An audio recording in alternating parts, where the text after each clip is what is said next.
Lietuvoje šią savaitę karaliauja futbolas. Vilniuje dviejas rungtynės žais nacionalinė rinktinė, o Alytuje rungtyniaus Lietuvos 19-mečiai.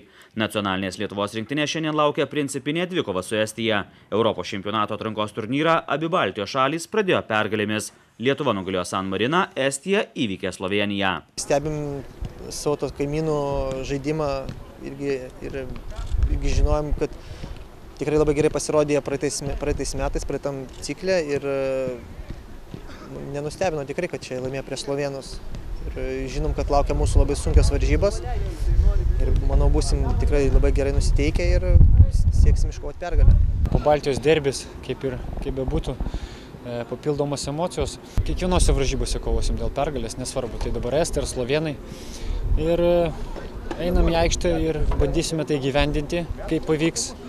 Sunku pasakyti, bet turbūt kiekvienam suprantama, kad norint kovoti dėl aukštesnės vietos reikia rinkti tos taškus. Yra stipri komanda, gan stipriai sustiprėjęs labai ir pas mane vienas Estas žaidžia komandoje, žaidžia pagrindę puolėjas.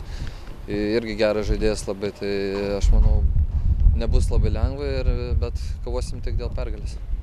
Lietuvos ir Estijos rinktinių susitikimas LFF stadione prasidės vakare be 15:10. Sekmadienį lietuvių laukia dar viena svarbi dvikova su Slovėnijos rinktine. Be minėtų komandų atrankos grupėje taip pat žaidžia Anglija ir Šveicarija. Į Europos čempionatą pateks dvi geriausios grupės rinktinės. Trečią vietą užėmusi komanda žais atkrintamąsias rungtynes. Lietuvoje vyksta atrankos turnyras į Europos jaunių čempionatą. Jaunieji Lietuvos futbolininkai kovoja su norvegais, škotais ir suomiais. Lemiamos rungtynės vyks sekmadienį. Alytuje Lietuvos rinktinė žais su Suomija. Kauno Dariaus ir Girėno stadione susitiks Škotijos ir Norvegijos rinktinės. Į elitinį varžybų etapą pateks dvi geriausios grupės komandos. Galimybės žengti toliau išsaugos ir trečią vietą užėmusi komanda.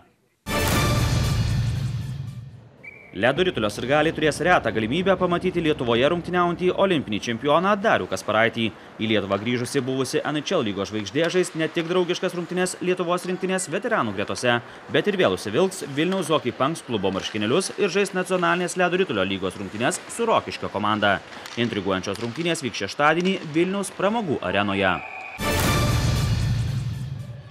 Lietuvos vyrų rankinio čempionate šeštadienį vyks trečias turas. Varėnos Ūlos rankininkai namuose žais su Kauno Granitu. Abi šios komandos čempionatą pradėjo dviejomis pergalėmis. Šalies čempionas Klaipėdos Dragūnas trečios pergalės sieks Šiauliuose. Pirmose dviejose turuose abi pergalės iškovojo Ūlos, Granito, Almeidos Stronglaso, Dragūno ir Šviesos komandos. Kiti 5 klubai pergalių savo sąskaitose dar neturi. Prasideda Lietuvos moterų lygos sezonas. Pirmas turas vyks šeštadienį. Čempionių titulą ginančios Vilniaus Kibirkšties krepšininkės namuose susitiks su Šiaulių universiteto komanda. Vicečempionė Marijampolės Sūduva priims Vilniaus jaunųjų talentų ekipą. Prieš sezoną sustiprėjusi Utena namuose žais su Klaipėdos Fortuna. Kaune susitiks dvi laikinosios sostinės komandos – Aistės LSU ir Hoptrans Sirenos. LKL lygoje sekmadienį ir pirmadienį vyks po dviejas rungtynes. Sekmadienį Vilniaus Lietuvos Ryto krepšininkai namuose priims Šiaulius, o Prienai susitiks su Pasvalio Pieno žvaigždžių komanda. Pirmadienį Panevėžio Lietkabelis egzaminuos lygos naujoką Mažeikių klubą. Šalies čempionai Kauno Žalgirio krepšininkai namuose rungtyniaus su Kėdainių Nevėžiu. Į Šiaulių areną kviečiami žirgų sporto gerbėjai. Čia visą savaitgalį vyks žirgų konkūrų pasaulio taurės etapas. Pirmą kartą žirgų konkūrų pasaulio taurės varžybos Lietuvoje vyks uždarose patalpose. Šiaulių arenoje grindys bus padengtos 18 cm smėlio sluoksniu. Šalia arenos žirgams bus įrengta net 200 gardų. Žirgų konkūrų varžybos Šiauliuose prasidės penktadienį ir vyks 3 dienas. Varžybos prasidės 10 val. Ryte ir vyks iki pusės 9 vakaro. Be Lietuvos raitelių pasaulio taurės varžybų etape varžysis svečiai iš Latvijos, Estijos, Lenkijos, Rusijos, Baltarusijos, Kazachstano ir kitų šalių. Vilniuje ir sostinės apylinkėse vyks vieno masiškiausių sporto renginių Lietuvos jaunučių sporto žaidynių finalinės varžybos. Jose dalyvaus 10 sporto šakų atstovai. Vilniaus Fabijoniškių mokyklos stadione 3 dienas nuo ketvirtadienio iki šeštadienio vyks futbolo varžybos. Tauro sporto mokyklos salėje varžysis tinklininkai. Jų varžybos prasidės penktadienį 12 val. Šeštadienį ir sekmadienį jaunieji tinklininkai kovas pradės nuo 10 val. Apdovanojimai vyks 14 val. Merginų žolės riedulio varžybos vyks Vilniaus Žemynos gimnazijos stadione. Šeštadienį žolės riedulininkų varžybos prasidės 15 val. Sekmadienį nuo 11 val. Apdovanojimai 14 val.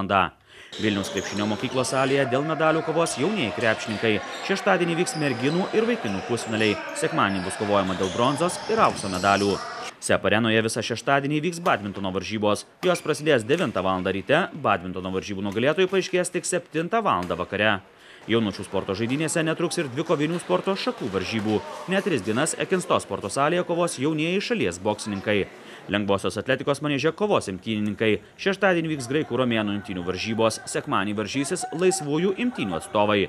Šeštadienį medalius išsidalins Kiokušin karate kovotojai. Jų varžybos nuo 12 val. Vyks Tauro sporto mokykloje. Orientavimosi sporto varžybos vyks sostinės apylinkėse. Šeštadienį prie vidutinės trasos starto linijos sportininkai stos Sudervėje. Sekmadienį estafečių varžybos vyks Vievio seniūnijoje. Paskutinį medalius išsidalins sportinių šokių atstovai. Jų varžybos vyks sekmadienį Šarūno Marčiulionio krepšinio akademijoje.